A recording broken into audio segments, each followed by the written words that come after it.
Blind buying is how the fragrance industry makes most of its money, not from people who know what they're doing, but from people who don't. Every wrong purchase sends you straight back to browsing, and browsing turns into buying, and buying more is exactly what they want. This video is going to cost them. Give me about 8 minutes and I'll show you how to stop wasting money on fragrances you'll never wear. Just the real system explained once. So let's get into it. Blind buying is exactly what it sounds like, buying a fragrance without smelling it first. And honestly, most guys do it because that's just how fragrance shopping works now. You hear about something online, you see it everywhere, you read the reviews, and eventually you just order it. Sure, maybe you could find it at Sephora, but you're not driving across town every time TikTok convinces you that a new fragrance changed someone's life. So you buy it and hope for the best. And then it arrives and smells absolutely nothing like you imagined. Here's why that keeps happening. It's not because the fragrance is bad. It's because you had no anchor, no real frame of reference for what that style of fragrance was actually going to smell like on your skin. You were going off a description, a rating, maybe a creator's reaction, and none of those things can tell you what your nose is actually going to experience. The fix isn't to stop buying blind. The fix is to build a system that makes blind buying a whole lot more reliable. Before you research any fragrance, before you read a single review, answer one question first. Do I really know what this type of fragrance smells like? Every fragrance belongs to a family, a DNA. Smoky and fruity, that's Creed Aventus territory. Fresh and aquatic, Acqua di Gio. Sweet and fresh, Invictus. Spicy, woody with lavender, Sauvage. These are your anchors. And once you know what one fragrance in a family smells like, you already have a pretty good idea of the territory everything else in that family sits in. You're not trying to memorize every fragrance on the market. You're just teaching your nose what the main families actually smell like. This matters because when someone says this smells like Aventus, that description is only useful if you've actually smelled Aventus. If you haven't, that's like someone giving you directions using a landmark you've never seen. You're still going in blind. So build your anchors first. Go to Sephora and spend 30 minutes smelling the classics. And do it on your skin, not on tester strips. A tester strip tells you how the fragrance opens. Your skin tells you how it'll actually smell on you and whether you'll enjoy wearing it. You're not there to buy anything. You're building a library of reference points that'll make every blind buy after that a whole lot more reliable. Think of it as training your nose, not shopping. One more thing about anchors. Smelling a fragrance on someone else isn't a reliable one. You loved how it smelled on a friend, so you ordered it. Then it arrives and smells completely different on you. That's skin chemistry. Your body heat, your natural oils, even your skin itself, all change the way a fragrance develops. The same bottle can genuinely smell different on two different people. That's why buying a fragrance just because it smelled amazing on someone else is such a gamble. Someone else's skin can point you toward the right DNA. It can't tell you exactly how it'll smell on yours. So you've got a DNA anchor. You know the territory. Now it's time to research.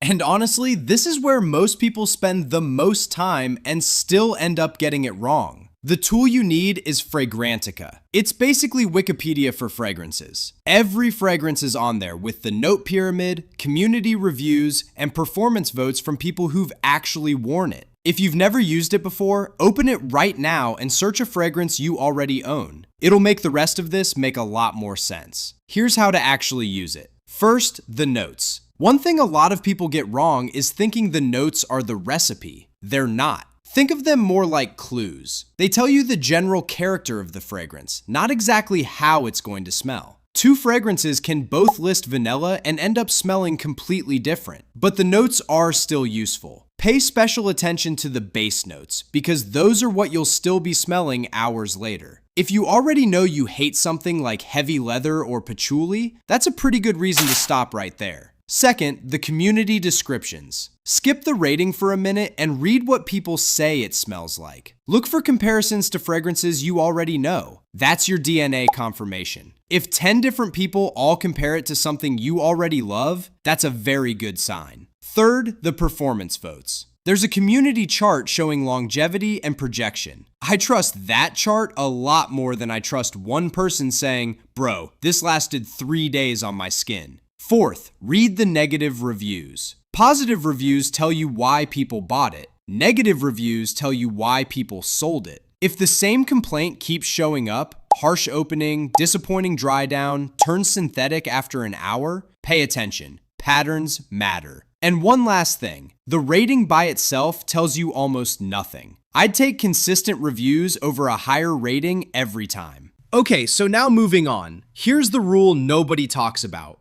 but it changes everything about how you should blind buy. The more expensive the fragrance, the more confirmation you need before buying it. Under $40, if your DNA anchor is solid and Fragrantica looks good, just buy it. This is exactly why clones are such a smart entry point. You're getting the same scent family for a fraction of the price. Instead of spending $200 blind on Creed Aventus, spend $30 on Club de Nuit Intense Man. If you love it, great. Now you know the original is worth saving for. If you don't, you just saved yourself $170. Either way, you win. $40 to $100. Your DNA anchor is non-negotiable here. Go beyond Fragrantica. Watch a couple of YouTube reviews. See if the people describing it actually seem to like the same kinds of fragrances you do. If every source lines up, you're probably safe. If opinions are all over the place, that's your warning sign. Over $100, get a decant first. No exceptions. Wear it on your own skin for a couple of days. See how it develops. See if you actually reach for it. Then decide on the full bottle. Now, one last thing,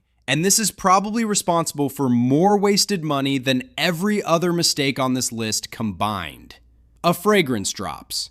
The hype is everywhere. Every creator you follow is losing their mind over it. And suddenly, you feel like if you don't buy it today, you're missing out. So you skip everything we just talked about and buy it. 90% of the time, that fragrance is still going to be there 30 days from now. The only thing that'll disappear is the hype. The reviews will be more honest, and you'll be making an actual decision instead of an emotional one. The fragrance community has a very short memory. What's inescapable this week is forgotten next month. Give yourself a 30-day rule before buying anything that's mostly hype-driven. Ask yourself one question. Do I really want this fragrance? Or do I just want it because the internet won't shut up about it? That question alone will save you more money than the rest of this video. And that's the system. The fragrance industry profits when you keep guessing. This is how you stop guessing. And if you're wondering what fragrances are really worth buying once you've got the system down, that video right there walks you through building a collection from scratch. Check it out.